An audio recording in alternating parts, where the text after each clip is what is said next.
우리를 잘 아시고 우리의 모든 것을 세밀하게 살피시는 우리 주님의 은혜와 평강이 예배하는 우리 모든 성도님들 심령과 가정에 넘치시기를 축복합니다. 우리가 요한계시록 말씀을 읽어가고 있습니다. 이 말씀은 당시에 소아시아에 있는 7교회 에베소, 스무나, 버가모, 두아디라, 사데, 빌라델비아, 라우디게아 이 교회들을 통해서 초대교회 모든 교회 성도들에게 주시는 말씀, 그리고 오늘날 예수 그리스도를 믿는 지금 우리에게 그 교회들의 특성을 통해서 세밀하게 구체적으로 주시는 말씀. 근데 그 주제가 위로의 말씀입니다. 힘들고 고통스럽고 아파하는 우리를 위로하는 말씀. 그 위로의 방법이 예수 그리스도가 누구신지를 분명하게 확인시켜 주심으로 그분을 통해서 진정한 위로를 누려라 하는 말씀이 이 요한계시록입니다. 오늘 말씀은 서머나 교회에 주시는 말씀입니다. 이 서머나라는 곳은 에베소 첫 번째 나온 그 교회에서 한 55km 정도 북쪽에 있는 바닷가에 위치한 그런 도시입니다. 항구 도시. 지금은 소아시아의 이즈미르라는 도시입니다. 지금도 아주 번창한 그런 도시로 잘 지금 세워져 있는 이런 도시입니다. 우상 신전이 굉장히 많았고 이 상업이 번창하다 보니까 굉장히 퇴폐 문화가 발달되어 있었습니다. 특별히 다른 도시에 비해서 이 도시는 로마 황제를 숭배하는 그 분위기가, 이거는 뭐 그 도시에 따라서 분위기가 다르니까 아주 심했던 그런 지역이 바로 이 서머나라는 곳입니다. 오늘 8절에 보면 주님께서 당신을 처음이요 마지막이요 죽었다가 살아나신 이라고 이렇게 소개를 합니다. 처음이요 마지막. 지난번에도 또 1장에서도 나왔던 말씀입니다. 그리고 이 말씀은 이게 반복이 되는 것은 요한계시록의 아주 중요한 기본 전제 중에 하나가 이 말씀입니다. 예수 그리스도는 처음이요 마지막이다. 역사의 주인이라는 것입니다. 처음에도 주님이 주인이시고 마지막에도 주님이 역사, 이 세계 역사, 나라 역사, 내 개인의 역사, 모든 것의 주인이 우리 주님, 예수님이시다 하는 것을 확인시켜주고 있습니다. 모든 역사가 주님의 손안에 있다. 지금 이 말씀을 받는 직접적인 교인, 서머나 교인, 너희들이 지금 이런 상황이 있는데 이거 처음과 끝이 주님 손 안에 있다. 이거를 지금 전제하고 있습니다. 죽었다가 살아나시니 예수님은 부활하신 주님이십니다. 우리가 다 알고 있습니다. 근데 특별히 서머나 교회는 이 말씀이 더 좀 깊이 와닿는 말씀이기도 합니다. 이 서머나라는 도시는 BC 1200년에 건설된 도시입니다. 근데 BC 6세기에 아디아 알레아테스라는 왕에게 이 도시가 완전히 멸망을 합니다. 없어져 버립니다. 그런데 BC 3세기에 상당히 오래 지났죠. 300년대에 와서 다시 안티노쿠스 리시마쿠스 이 사람에 의해서 다시 도시가 재건이 됩니다. 그러니까 이 도시의 사람 그 후손들은 다 알고 있습니다. 그래서 도시가 죽었다가 살아난 것처럼 이 죽었다가 살아나는 것이 어떤 의미가 있는지 이것이 이 서머나 교인들에게는 더 깊이 마음에 와 닿았을 그런 말씀입니다. 9절 말씀에 보면 내가 네 환난과 궁핍을 알거니와, 주님이 아신다고. 환난, 궁핍 내가 알고 있다. 이 말씀은 그냥 들어서는 별 의미가 없고 와닿지를 않습니다. 당시에 서머나 교인들이 어떤 상황에 있는지, 이 말씀을 들었을 때 어떤 느낌인지 이걸 한번 상상해 볼 필요가 있습니다. 환난, 궁핍, 신앙 때문에 당하는 궁핍을 말하고 있습니다. 환난, 예수님 안 믿으면 전혀 관계없는 그런 환난을 지금 믿는 사람들이 당하고 있습니다. 서머나 시민이 대부분이 상업에 종사하고 있는데 당시에 상인 조합이 있었습니다. 이 상인 조합에 가입을 해야만이 상인들이 정상적인 이 상업 활동을, 정상적인 모든 그 먹고 사는 문제가 해결이 되는 것이죠. 문제가 없습니다. 살아가는데 아주 그냥 평안하게 살 수가 있습니다. 그런데 이 조합에 가입을 하게 되면 조합에서 하는 공동 행사가 있습니다. 1년에 몇 차례 황제 그 신전에 나가서 황제를 숭배하는 예식에 참여를 해야 됩니다. 그 뭐 마음이 있고 없고는 상관없어. 형식적으로라도 향을 뿌리고 황제는 주님이십니다 한마디 하고 와야 되는 거예요. 그 예수님을 믿으니까 이걸 못하겠다는 것입니다. 그러니까 그 조합에서 탈퇴를 하니까 기본적인 생계가 이루어질 수가 없습니다. 세금을 부당하게 또 매기게 되고, 직장을 잃게 되고, 재산이 압류당하고, 이런 굉장한 어려움을 지금 겪고 있는 이런 상황에 있습니다. 지금대로 회교 국가에 보면 이런 비슷한 일이 벌어지고 있습니다. 자기들이 다 믿는 그 알라신을 믿지 않기 때문에 집안에서 쫓겨나가고, 추방을 당하고, 혼사끼리 막히고, 기본적인 삶의 제약을 받는, 목숨까지 잃는 이런 위험들이 도처에서 지금 일어나고 있습니다. 지금 이 고난 중에서 이기려고 떨리는 마음으로 얼마나 힘들겠습니까? 기도가 얼마나 절실했겠습니까? 새벽에 나와서 간절히 기도하고, 주일마다 모여서 예배를 드리는데 목숨 걸고 예배 드려요. 그런데 예배 나와 보니까 지난주에 나왔던 집사님이 감옥에 잡혀갔다는 거예요. 또 어떤 분은 순교를 당했다는 것이, 어떤 분은 직장을 잃었다는, 이런 소문이 계속해서 매주마다 들려오는 거예요. 그러니까 그 예배를 눈물로 간절하게 주님 앞에 드리고 나서 끼니도 또 제대로 먹지 못하는, 그래서 막 몸이 벌써 보여요. 눈으로 굶어가는 이런 모습이 보이는 이때 주님이 이 말씀을 하십니다. 내가 네 환난과 궁핍을 안다. 실상은 네가 부요한 자니라 말씀하십니다. 이 말씀 들었을 때 이 서머나 교인들의 마음이 어땠겠습니까? 많은 위로가 됐을 것입니다. 세상의 모든 사람 몰라줘도 나 이거 이게 진짜인지 잘 헷갈렸는데 주님이 내가 알고 있다. 내가 알고 있다고. 그런 말씀하시니까 큰 위로가 됐을 거예요. 많은 감격이 있었을 것입니다. 그러면서 9절에 보면 자칭 유대인이라 하는 자들의 비방도 알거니와 실상은 유대인이 아니요 사탄의 회당이라. AD 90년에 우리 교회 역사에 아주 중요한 회의가 있었습니다. 얌니아 회의라는 회의가 있었는데, 이 팔레스타인 지방에 유대인들이 다 모여가지고 유대인들의 어떤 그 입지를 강화시키는 이런 회의를, 얌니아 그 이 지역 이름 도시, 여기에서 이제 있었던 회의가 있었는데, 여기가 유명한 것은 지금 우리가 쓰고 있는 구약 성경 39권이 정경으로 확정되는 그 회의가 바로 이 회의였습니다. 신약은 그 후에 한 몇백 년 뒤에 되는데, 이때 결의한 것이 몇 가지 있습니다. 같은 유대인이라도 예수를 믿는 유대인들은 아브라함의 자손이 아니다. 우리 민족으로 동족으로 취급하지 않겠다. 그래서 우리 동족이 아니기 때문에 저 이방인들은 회당에 출입을 못한다. 금지시키는 것을 결의를 했습니다. 아주 악한 결의지요. 이렇게 되다 보니까 그 지역에, 특히 서머나 이 도시에는 유대인들이 유난히 많이 살았습니다. 흩어진 유대인들이. 그래서 이 같은 유대인이면서도 예수님을 믿는 유대인들을 고발을 하는 거예요. 잘 알기 때문에. 저 지금 예수 믿는 사람이 예수쟁이라고, 황제 숭배 안 한다고. 이거 고발을 해가지고 가만히 있던 사람이 잡혀가도록 만드는 사람들이 유대인들이었다는 것입니다. 지금 이 말씀을 하고 있습니다. 자칭 유대인이라 하는 이들, 유대인 맞다 실제로 겉으로 보면. 그런데 그들이 유대인이라 하지 말라. 사탄의 회당. 주님의 눈으로 볼 때 그들은 사탄의 회당이다, 사탄의 무리다, 너희들이 옳다 하는 것을 주님이 지금 확인시켜 주는 거예요. 그러니까 이 고난 중에 있는 서머나 교인들이 아마 이 말씀도 큰 위로가 되었을 것입니다. 주님이 나를 인정하시는구나, 가슴 뿌듯했을 것입니다. 서머나 교회에 환난과 궁핍이 있었습니다. 그런데 이것을 주님은 오히려 부요한 것이다 라고 말씀하고 있습니다. 여러분 지금 보세요. 환난이 당합니다. 굶고 있습니다. 지금 막 언제 잡혀가서 사자밥이 될지, 실제로 사자에게 던져져 가지고 죽는 부지기수로 일어나고 있었습니다.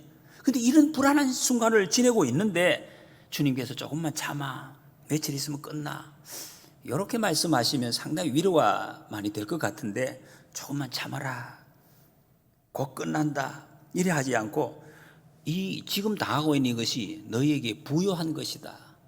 이게 이해가 되십니까? 이게 부요한 것입니까? 굶고 있는데, 지금 핍박을 당하고 있는데 너희들 그 부요한 것이다 이렇게 말씀하고 있습니다. 이거 어떻게 해석해야 되죠? 여러분 이게 부요한 거 맞습니까? 주님이 그렇게 말씀하십니다. 그런데 어떡합니까?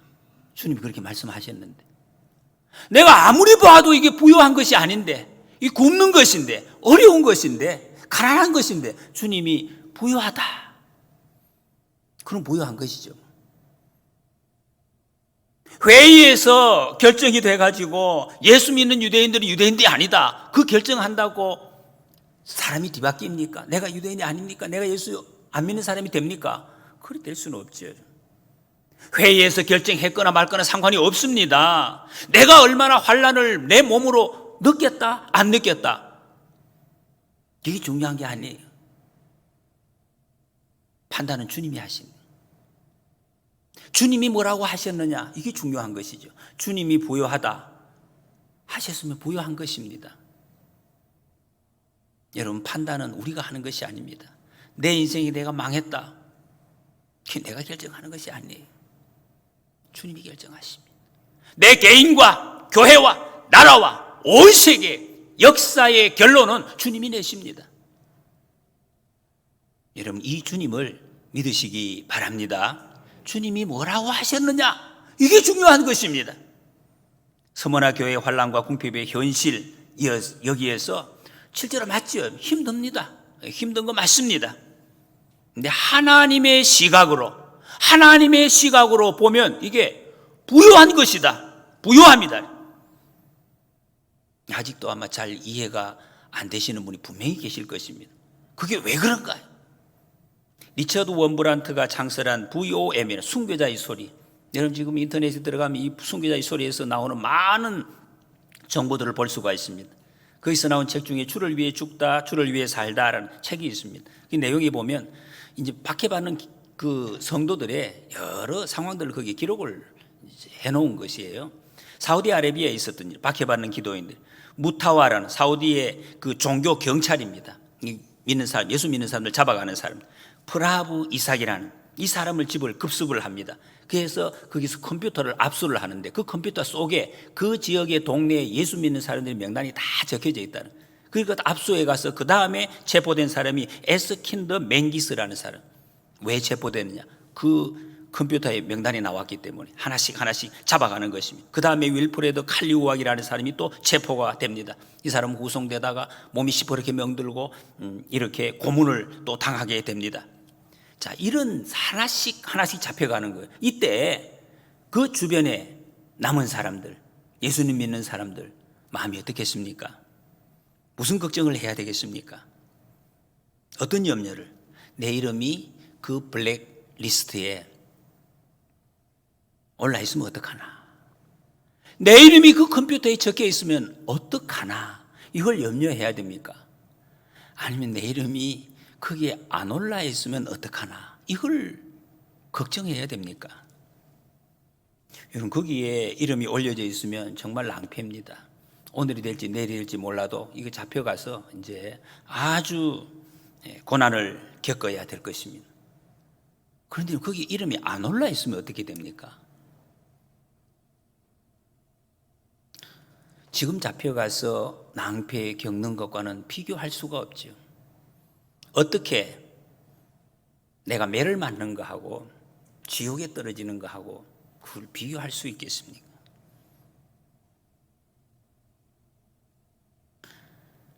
어떤 사람이 하나님, 저 예수님 위해서라면 제가 죽어도 좋습니다, 정말로 이렇게 고백하는 사람이 있다고 한다면, 또 어떤 사람은 주님, 제가 예수님 믿으니까 좀 잘 살게 해주세요, 좀 맛있는 것도 먹고 그렇게 좀 살게 해주세요, 이렇게 기도를 한다면 여러분, 이 두 사람이 같은 하나님을 믿고 있는 것입니까? 20절 말씀에 보면 너는 장차 받을 고난을 두려워하지 말라. 볼지어다 마귀가 장차 너희 가운데서 몇 사람을 옥에 던져 시험을 받게 하리니 너희가 10일 동안 환난을 받으리라 말씀합니다. 주님은 지금 환난 받고 있는 서머나 교인들에게 환난 내에 다 끝내게 해주겠다, 며칠 안에 10일 안에 끝내게 해주겠다, 이렇게 말씀하지 않고 진짜 고난은 이제부터 시작이다, 이거는 고난도 아니야, 이제 시작이야, 조만간에 더 심한 고난이 있을 것이다, 이렇게 말씀하십니다. 이 말씀이 위로가 되십니까?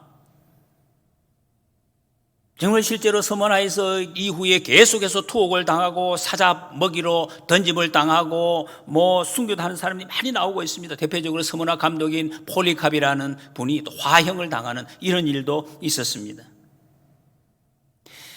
여러분, 이것을 보면 환난, 우리 인생의 환난, 힘든 거, 고난, 이것이 정말로 예수님을 믿는 우리 신앙을 정상적으로 정당하게 지키고 있다는 그 표시, 증거가 바로 환난이다 하는 것이 다시 증명이 됩니다. 세상과 타협하면 이런 환난 순식간에 사라집니다. 나 황제 한번 섬길래요. 말 한마디만 하면 돼요. 마음이 거짓말 필요 없어. 거짓말 해도 돼요. 그것만 하면 다 끝나는 거예요. 그런데 그 말 안 하는 거, 예수님 섬기겠다, 이것 때문에 이런 고난을 당하는 것입니다. 여러분, 그러면 이런 환난을 당하고 있을 때, 하나님의 백성이 이런 환난을 당할 때에 우리 역사의 주인이신 우리 주님께서 뭘 하고 계십니까? 지금 구경만 하고 계십니까? 10일 동안 환난을 받으리라 말씀하시면 10일, 여러분 10일은 하루 이틀, 숫자적으로 10일이 아니라 정해져 있다는 거예요. 정해져 10일 딱 지나면 끝이다. 짧은 순간 고난을 받을 것이다. 요한계시록 우리가 알고 있듯이 좀 지나면은 천년이라는 말씀이 나옵니다. 천년 왕국. 여러분 10일하고 천년 비교할 수가 없습니다. 이거 어떻게 비교할 수가 있습니까? 걱정 말라는 것입니다. 이보다 남는 장사가 없습니다. 고린도전서 10장 13절에 보면 사람이 감당할 시험 밖에는 너희가 당한 것이 없다. 오직 하나님은 미쁘사 너희가 감당하지 못할 시험 당함을 허락하지 아니하시고 시험 당할 점에 또한 피할 길을 내사 너희로 능히 감당하게 하시느니라. 여러분, 우리가 이 땅에서 담당하는 모든 시험은 정해져 있는 거예요. 주님이 말씀하셨습니다. 언제 끝날까? 걱정하지 마십시오. 걱정하요. 10일 정해져 있습니다. 그리고 이 시험의 목적이 있습니다. 하나님은 우리의 인생의 이 시험을 통해서 우리 능력을 새롭게 하십니다. 여러분, 고난이 없는 사람, 시험이 없는 사람 능력 없어요. 삶에 힘이 없어요. 그리고 우리의 영과 육의 정결함을 주십니다. 고난이 없으면 내 영혼이 정결하게 되지 않습니다. 하나님의 음성이 들려지지 않고 하나님이 말씀하시는 것이 분별이 안 됩니다. 욥기 23장 10절에서 그가 나를 단련하신 후에는 내가 순금같이 되어 나오리라. 단련 후에 말이죠. 여러분, 순금이 그렇잖아요. 단련 없이 순금이 안 나옵니다. 비싼 것이. 우리 인생의 고난도 똑같다는 것입니다. 고난을 통해서 인생의 가장 소중한 것이 무엇인지 그 깨달아지. 옆에서 아무리 소중하다고 이야기해도 귀에 들어오지가 않네. 고난을 통해서 이것이 가장 소중한 것이구나, 이 깨달아진다는 것입니다. 한국 교회가 요즘 어려운 시기를 지내고 있습니다. 여러분, 어려운 시기를 지나면은 교회적으로도요 거품이 빠집니다. 거품이 빠져요. 가짜가 사라지고 진짜 믿음의 사람이 세워지는 그런 기회. 우리 모두는 정말 하나님 앞에서 진실한 모습으로 하나님의 정말 이 믿음의 장부의 모습으로 다 세워질 수 있기를 축복합니다. 유대인 율법 해석서인 미드라시라는 곳에 보면 하나님께서 아브라함을 시험하실 때 이 시험하신 이유를 이렇게 설명을 하고 있습니다. 아브라함이 물어서 하나님 왜 저게 시험을 하십니까? 제 좀 믿음의 충성을 시험하시려고 하는 겁니까? 그래 하나님이 아니다 그랬어요. 아니다. 내가 너를 시험할 필요가 없다 다 아니까 마음을. 그럼 뭐 때문입니까? 그랬더니 거기에서는 열방에 증거하기 위해서다. 이렇게 하나님이 대답하십니다. 모든 사람에게 이거 봐라 이거 알려주시기 위해서. 서머나 교인들이 끊임없이 왜 물었을 것이 왜 고난을 당합니까? 왜 내가 굶어야 합니까? 예수님 믿는데 왜 궁핍의 시대, 왜 오게가 돼야 됩니까? 왜 내가 사자밥이 되어야 됩니까? 그때 주님이 대답하시는 열방에 증거하기 위해서다. 주님이 우리를 통해서 주님의 이름이 땅끝까지 전해지기를 원하시는, 여러분 우리가 주님 불러주신 교회를 세우신 목적이 뭡니까? 땅끝까지 이르러 복음을 증거하기. 예수님께서 제자들을 부르시면서 뭐라고 말씀하십니까? 나를 따라오라. 내가 너희로 사람을 낚는 어부가 되게 하리라. 제자들을 부르신 목적이 이것이었습니다. 다른 사람들 주님 앞으로 드러내게 하기 위해서. 이게 주님의 목적입니다. 여러분 주님의 목적을 기억하고 계십니까? 이게 전부입니다. 주님 우리를 부르신 거. 나를 따라오너라. 교회 나와 출세하게 해줄게. 교회 나와. 부자 되게 해줄게. 원하는 거 다 줄게. 그것은 여러분 귀신이 하는 이야기입니다. 귀신. 그럼 예수님 믿으면 그런 거 없습니까? 그건 아니죠, 여러분. 부자, 합격, 승진, 건강, 그런 것은 하늘의 축복에 비하면 부스러기입니다. 부스러기. 비교할 게 아니에요. 그게 목적이 아니라는 것이죠. 하나님 앞에서 살아가면서 그런 것은 아주 지극히 작은, 그게 목적이 될 수가 없다는 것입니다. 우리는 그렇게 사는 사람이 아니라는 말씀입니다. 왜? 여러분, 그런 것으로 세상을 이길 수가 없습니다. 그리고 10절에 보면 내가 죽도록 충성하라. 그리하면 내가 생명의 관을 내게 주리라 말씀. 각오 단단히 해. 죽을 각오해. 그런 뜻이 아닙니다, 여러분. 정말로 죽는다는 뜻이. 정말로 죽을 수도 있다. 그런 사람에게 생명의 관을 주시겠다는 것입니다. 지금 보십시오, 여러분. 지금만 해도 고난 나는 힘듭니다. 죽을 힘을 다해서 버티고 있는데, 힘들지 너희들. 조금 있으면 끝나. 이렇게 하면 그래도 말이라도 위로가 될 텐데, 힘들지? 좀 더 싸우다가 죽어. 이렇게 말씀하시는 거예요. 여러분, 주님께서 고난당하고 있는 여러분이 가서 이런 말씀하시면 여러분 이 말씀을 어떻게 받을까요? 주님 너무하신 거 아닙니까 이거? 해도 그런 생각 드십니까? 일단 먹고 살아야 예수도 믿을 것 아니에요? 여러분 이런 말 혹시 들어보셨습니까? 이런 말 하는 사람. 이런 말은 사실은 불신자도 안 해요. 이런 불신자다 예수도 믿어 이런 말 합니까? 안 하지요. 믿고 안 믿고 분명하니까. 안 믿는 사람들은. 근데 믿는 사람이 이런 말 합니까? 예수 믿는 사람이. 어떻게 믿는 사람들이 이걸 비교가 될 수가 있습니까? 먹는 거 하고 주님 섬기는 거 하고 비교 안 되죠. 그럼 믿는 사람도 안 하고 믿지 않는 사람도 말 안 하는데 누가 이런 말을 하지요? 이것도 저것도 아닌 사람들이 세상에 있는 것 같습니다. 이런 목사, 장로, 집사, 권사, 임직식 때 가장 많이 인용되는 말씀이 오늘 이 말씀입니다. 죽도록 충성하라. 그리하면 생명의 관을 내게 주리라. 이 원문 그대로 이 말씀을 옮기면 죽음까지 신실하게 되라 이런 뜻입니다. 이것도 조금 어렵긴 합니다만은 이 말은 평소에도 그냥 평소에 큰 일이 없을 때도 신실하게 내게 주어진 일을 성실하게 감당하고 그리고 죽는 그 죽음의 일 그것까지도 죽는 일도 성실하게 신실하게 감당하라 이런 의미가 여기 들어있다는 것입니다. 그럼 여러분 그러면은 우리가 자꾸 이게 너무 이게 세뇌가 돼가지고 이 죽도록 충성하는 거 직분자들 목사, 장로, 집사, 권사 이런 사람들만 욕이 되는 것처럼 그렇게 느껴지고 지금 이 말씀이 그런 말씀입니까? 다른 교인들은 안 그래도 됩니까? 나는 뭐 예수 믿은 지 얼마 안 됐기 때문에 죽도록 충성하는 아직 멀었다고 그런 생각이 드십니까? 지금 이 편지의 수신자는 서머나 교회 교인들입니다. 그 교회 교인들은 사실 우리처럼 지금처럼 이렇게 신앙 연주가 오래된 사람 거의 없어요. 그게. 역사가 짧으니까. 거기다가 건방 예수, 세례 받지 않는 그런 교인들도 있었을 것입니다. 다 똑같다는 것입니다. 다 똑같다. 죽도록 충성하는 것은 모든 교우들의 기본적인 신앙, 기본 소양입니다. 기본 소양. 여러분 충성이라는 이 말 군대에서 많이 씁니다. 당연한 것으로 다 받아들이고 있습니다. 2010년도에 약 10여 년 전에 우리나라 최초의 해상 인질 구조 작전이 있었습니다. 그 이름이 아덴만 여명 작전이었습니다. 소말리아 해적들에게 피랍된 우리 어선들을 21명을 구출하는 작전이었습니다.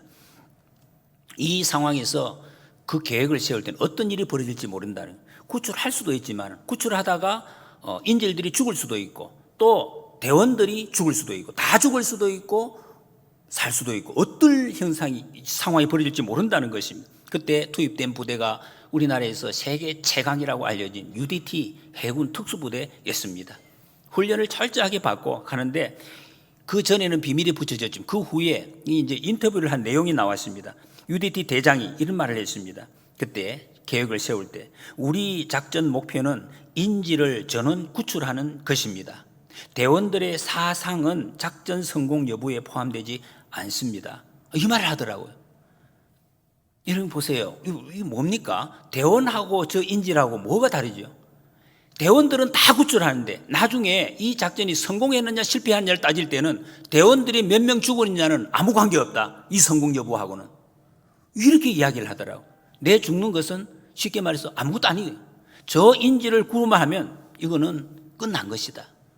이런 마음을 가지고 작전에 계획을 했다는 것입니다. 그리고 실제로 작전 도중에 대원 3명이 그 무차별 해적들의 총탄에 맞아서 3명이 부상을 총상을 입었습니다. 이때 그 같이 갔던 의무관이 있어요. 의무관이 치료를 하려고 하는데 서로 자기를 치료하지 말고 옆 사람을 치료해 주라고 강력하게 미루는 바람에 굉장히 난감했다 하는 증언을 했습니다. 그래서 물었죠. 그 사람에게, 그 부상당 왜 그렇게 자꾸 말을 했느냐 그랬더니 그 대원의 말이 우리는 적과 싸우기 위해서 길러진 늑대입니다. 싸워서 국민의 목숨을 구하고 이기면 되지 부상은 상관이 없습니다. 아니 그 본인이 대원이 이야기를 했어요. 여러분 이 군인답죠. 누가 봐도 충성한 군인이다 이렇게 이야기할 수 있을 것입니다. 우리는 누구입니까?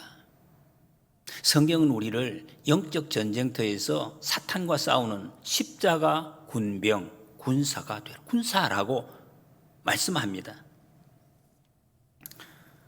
우리는 어떻게 싸워야 될까요? 어떤 마음으로?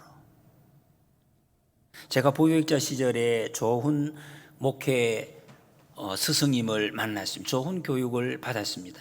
제가 그 스승님을 만나서 얼마 되지 않을 때 그분이 저와 여러 같은 동의자들 이런 말씀을 하셨습니다. 여러분들 여기서 목회하다가 죽으세요. 나도 그런 말 처음 들었네. 아니 목회하다가 잘 살아가지고 더 많은 자라를 이래야 해야 돼. 목회하다가 죽으라고. 왜 그러냐? 당신들이 그렇게 고백하지 않았느냐? 주님 앞에서 임직 받을 때 죽도록 충성하겠다. 그럼 죽어야 정상 아니냐? 안 죽는 거는 비정상이다. 나도 죽고 당신도 죽고 우리 죽자. 여러분 그런 말 들어보셨습니까? 저는 그 말씀을 듣고 굉장히 감동을 받았습니다. 만약에 충성하러 온 사람에게, 여러분 충성하러 왔잖아요. 목사가. 여러분들은 아닙니까? 주님 앞에 충성하러 왔는데 살살해. 너무 피곤하면 다쳐. 살살 대충 해. 대충. 얼마나 섭섭하겠습니까? 얼마나 섭섭해요. 이게 진짜가 있구나. 세상 사람들이 다 이거 대충 하고 넘어가도 하나님 앞에서 하나님의 말씀을 붙들고 살아계신 하나님의 능력이 어떻게 나타나는지 이것을 생생하게 체험하고 그렇게 또 순종하는 그런 분들이 계시는구나. 저는 그것을 눈으로 확인하고 참 감사했습니다. 제가 실제로 대단히 죄송하지만 그 사역할 때 한 3번 정도 번아웃 때 쓰러져서 병원에 실려간 적이 있습니다. 제가 실려가면서 내가 이거 뭐 이래가지고 절대 그런 적이 한 번도 생각한 적이 없습니다. 여러분 우리가 걱정할 것은 죽도록 충성하지 못하면 어떡하나 이게 걱정이에요.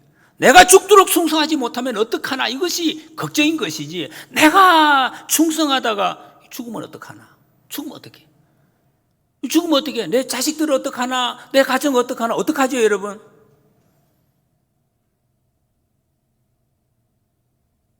주님이 책임지시고 주님이 책임지실 것입니다.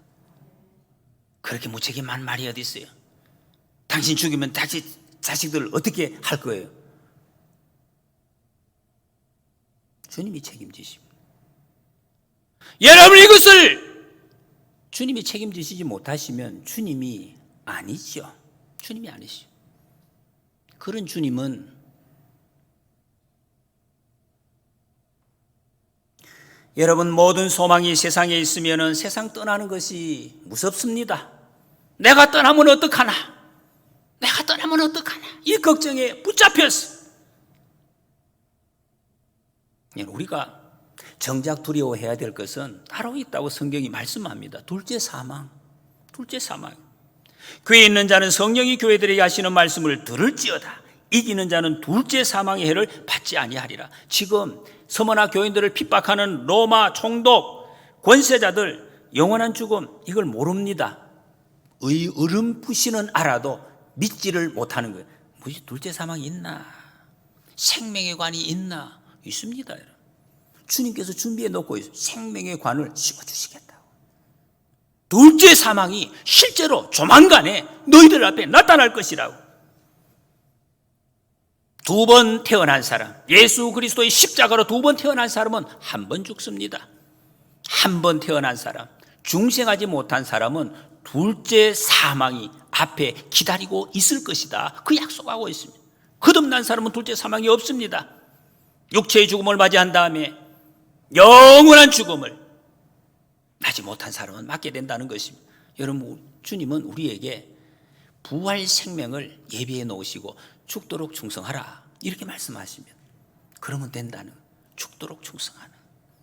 삼국지에 보면 여러분 재미있는 이야기들이, 에피소드가 많이 나옵니다. 조조라는 사람, 그 아들이 있어요. 조비와 조식, 장남과 셋째가 있었는데 둘이가 왕권, 이제 아버지 죽고 나서 그걸 누가 차지하느냐, 암투가 있었습니다. 아버지 죽었습니다. 결국 장남이 그 왕위를 물려받고 그 후에 이제 조식을 부릅니다. 좀 만나자고. 어떻게 됩니까? 두 사람이 경쟁 관계인데 그 부른다는 것은 죽음을 의미하고 있습니다. 옆에 있는 사람들이 가지 말라고 그랬어요. 가면 죽는다고. 그때 이 조식이 한 말이 있습니다. 아주 호기를 부리면서 하루를 더 산다고 행복한 것도 아니고 하루를 덜 산다고 불행한 것도 아니다. 하루하루를 즐기면 그뿐이다. 이렇게 이야기합니다. 세상 경쟁에서 밀린 사람 할 수 있는 말, 이 말밖에 없습니다. 지금 세상만 있고 다음 세상이 있는 것을 모르니까 더 이상 할 말이 없습니다. 여러분, 이 말을 하면서 아마 자기는 굉장히 멋있다고 생각했을 거예요. 내가 세상을 이렇게 보고 있다고. 그러나 우리는 하루하루를 즐기는 것으로 낙을 삼지 않습니다. 하나님의 영광을 위해서 죽도록 충성하는 것으로 우리의 삶을 살아가는, 그것을 낙으로 삼는 사람이 하루하루를, 이 순간을 주를 위해 충성 다했으면 우리는 후회가 없습니다. 그것으로 끝입니다. 우리의 충성을 받는 주님이 처음이요 마지막이라, 죽었다가 다시 살아나신 분이기 때문입니다. 주님이 주인이신데 시작하신 이가 주님이시고 마지막을 정리하시는 분이, 심판하시는 분이 주님이십니다. 그 주님께서 우리를 위해서 생명의 관을 예비하고 계십니다. 주님은 오늘 본문을 통해서 영원의 눈으로 인생을 바라보고 내 자신을 바라보라고 말씀하고 있습니다. 오늘 죽도록 충성하라는 말씀을 정리하면 이렇습니다. 맡은 본분에 신실하게 감당해라. 큰일, 뭐 그런 거 아니, 위대한 일, 엄청난 일, 그런 거 아니, 작은 일, 내 눈앞에 있는 거, 말 한마디, 풀 한 포기 뽑는 거, 위로의 말 한마디, 책상 한번 닦는 거, 그거 충성이라. 그리고 충성하라는 말은 믿을 수 있는 사람이 되라라는 뜻이기도 합니다. 믿을 수 있는 사람, 믿고 맡길 수 있는 사람. 그 작은 일에 충성하면 큰 일을 맡기실 것이라 말씀했습니다. 일을 맡겨놓고 좀 불안한 사람이 있습니다. 그 일 맡긴 사람을 관리하느라고 또 다른 일을 만들어야 될 이런 사람이 있습니다. 얼마나 좀 어렵습니까? 여러분, 주님은 우리가 주님이 믿고 맡길 수 있는 충성된 증인 되기를 원하십니다. 그게 죽도록 충성하라는 것은 끝까지 충성하라는 뜻이, 끝까지. 여러분, 아무리 굉장하게 시작했다 하더라도 중간에 그만두면 정말 죽도 밥도 안 되는 것입니다. 그래서 우리는 여러분 너무 떠들 필요 없습니다. 내가 뭐 굉장한 일을 한다고 떠들 필요도 없고 자랑할 것도 없습니다. 끝까지 가면 됩니다. 하나님이 지혜 주시고 힘 주시고 동행해 주시고 상 주시고 하나님이 영광을 받으실 것입니다. 서머나 교회 감독 폴리갑의 마지막 모습을 나누고 말씀을 마치겠습니다. 잡혀갔습니다. 결국에는 총독이 이야기합니다. 황제는 나의 주님, 나의 하나님입니다. 그냥 한마디만 하라고. 마음이 없어도 돼. 거짓말 해도 돼. 말만 한마디 하라고. 그래가 향을 갖다가 저 향표에다가 그냥 한번 던져 넣으면 돼. 하면 되잖아요. 마음이 없이, 마음에도 없는데 못한다. 제가 영화를 봤습니다. 폴리캅이라는 영화 한번 보십시오. 그 장면이 정말 생생해요. 총독은 이 이야기를 하면서 명령하는 게 아니에요. 사정을 하는 거예요. 황제를 위해서 자기가 충성하겠다고. 그 얼굴에 나타나요. 그 한마디만 해. 어차피 해라고. 그런데 폴리캅은 얼굴이 빛이 나고 당당합니다. 아닙니다. 나는 황제를 사랑합니다. 존중합니다. 그러나 경배는 못합니다. 왜? 이 세상의 주인이 하나님이시기 때문에 저는 그거는 못합니다. 완전히 주객이 뒤바뀐 것 같아요. 그거 못하면 너 화형시킨다. 그랬더니 그렇습니다. 주님은 86년 동안 86세 나를 한 번도 배신한 적이 없는데 내가 어떻게 이 화형 당한다고 주님을 배신할 수가 있습니까? 나는 그렇게 못합니다. 당신은 1시간 동안 탈 불로 나를 위협하지만 당신은 영원히 꺼지지 않는 불이 당신을 기다리고 있다는 사실을 알아야 됩니다. 총독이 막 벌벌 떨어요. 영원한 생명, 생명의 면류관에 대한 확신으로 여러분 이 세상 남은 여생을 당당하게 주님과 함께 이기며 하늘 백성으로 승리하시기를 축복합니다.